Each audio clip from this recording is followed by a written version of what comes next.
नमस्कार। हिंदी साधन चैनल में आप सभी का एक बार फिर से हार्दिक स्वागत है। आज के इस वीडियो में नागार्जुन के द्वारा रचित कविता कालिदास, इस कविता के प्रसंग को हम देखेंगे। आइए शुरू करते हैं। नागार्जुन के द्वारा रचित कविता कालिदास सतरंगे पंखों वाली कविता संग्रह में संकलित है। कालिदास कविता का सार कुछ इस प्रकार है। इस कविता में नागार्जुन संस्कृत के महाकवि कालिदास के माध्यम से कविता की रचना की बात करते हैं। कालिदास जी ने अपने काव्यों में जिन पात्रों की पीड़ा को अपने हृदय में अनुभव किया था, उन्हीं पात्रों का उदाहरण नागार्जुन ने दिया है। कालिदास कविता का प्रथम अनुच्छेद रघुवंश महाकाव्य के प्रसंग पर आधारित है। तो यहाँ पर यह भी बहुत महत्वपूर्ण है कि कालिदास कविता का प्रथम अनुच्छेद किस पर आधारित है, तो रघुवंश महाकाव्य पर आधारित है। बहुत ही महत्वपूर्ण, इस पंक्ति को याद रखना होगा। अब देखते हैं पहला प्रसंग में क्या है। पहला प्रसंग रघुवंश महाकाव्य के प्रसंग पर आधारित है, जैसा कि हमने देख लिया है। कालिदास का यह सच बतलाना इंदुमती के मृत्यु शोक से अज रोया या तुम रोए थे, ये कविता की पंक्ति से ली गई है। आइए अब देखते हैं पहले प्रसंग में, प्रथम प्रसंग में और क्या है। महाराज अज की पत्नी इंदुमती के मृत्यु शोक में जिस तरह से अपने विलाप का चित्रण किया है, वास्तव में वह अज का विलाप था या उनका दुख तुमने यानी कालिदास अपने भीतर धारण किया था। तुम्हारा यह विरह वर्णन देखकर तो यही महसूस होता है कि मानो महाराज अज के आंसू नहीं होकर तुमने ही उनके जगह आंसू बहाए हो। अब दूसरे प्रसंग में है कुमार संभव। यह महाकाव्य से लिया गया है। किस महाकाव्य से? कुमार संभव महाकाव्य से। इसकी पंक्ति देखते हैं।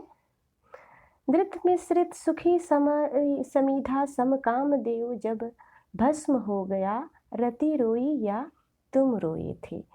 इस प्रसंग में असुरों के वध हेतु शिव जी के पुत्र की आवश्यकता थी।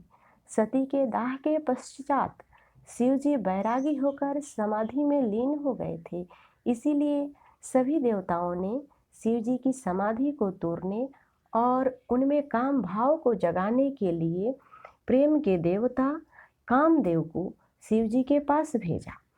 कामदेव ने शिव जी की तपस्या को भंग कर दी, परंतु स्वयं उनके क्रोध के पात्र बन गए।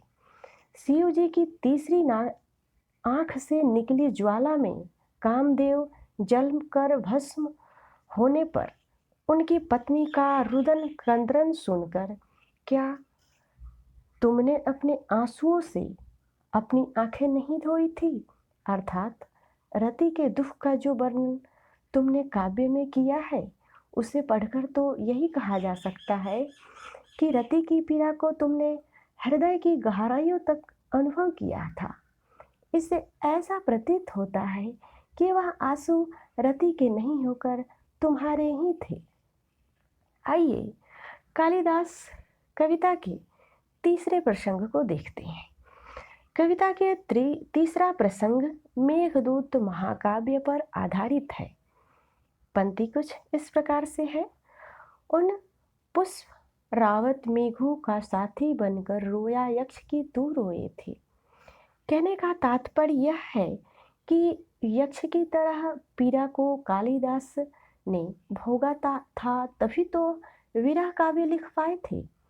इस प्रकार से नागार्जुन इस कविता के माध्यम से यह बताना चाहते हैं कि कोई भी कवि जब तक दूसरे के भावों को अपने में धारण नहीं कर लेता, तब तक वह किसी दूसरे की व्यथा और पीड़ा के विषय में नहीं लिख पाता है।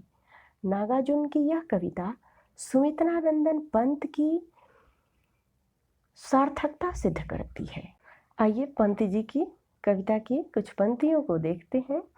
वियोगी होगा पहला कवि, आह से उपजा होगा गान, उमर कर आंखों से चुपचाप, वही होगी कविता अनजान। अब हम चलते हैं कालिदास कविता की कुछ पंक्तियों को देखते हैं।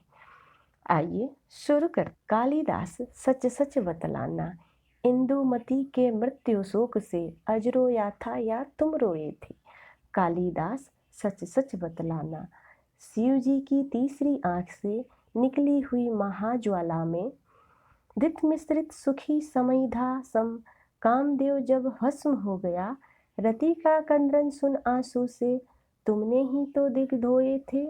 कालिदास सच सच बतलाना, रति रोई या तुम रोए थे। वर्षा ऋतु के स्निग्ध भूमि का प्रथम दिवस आषाढ़ मास का, देख गगन में श्याम घट घटा, विधुर यक्ष का मन जब उचटा, खरे खरे तब हाथ जोड़कर चित्रकूट के सुभग शिखर पर उस बेचारे ने भेजा था, जिसके ही द्वारा संदेशा। उन पुष्परावर्त मेघों का साथी बनकर उड़ने वाले कालिदास सच सच बतलाना, उस पीड़ा से पूरा पुरपुर हो, थक थक कर और चूर चूर हो, अमल धवल गिरी के शिखरों पर। प्रियवर तुम कब तक सोए थे, रोया यक्ष की तुम रोए थे। कालिदास सच सच बतलाना। तो आज के इस वीडियो में इतना ही। मिलते हैं अगले वीडियो में। तब तक वीडियो देखने के लिए आप सभी को बहुत बहुत धन्यवाद।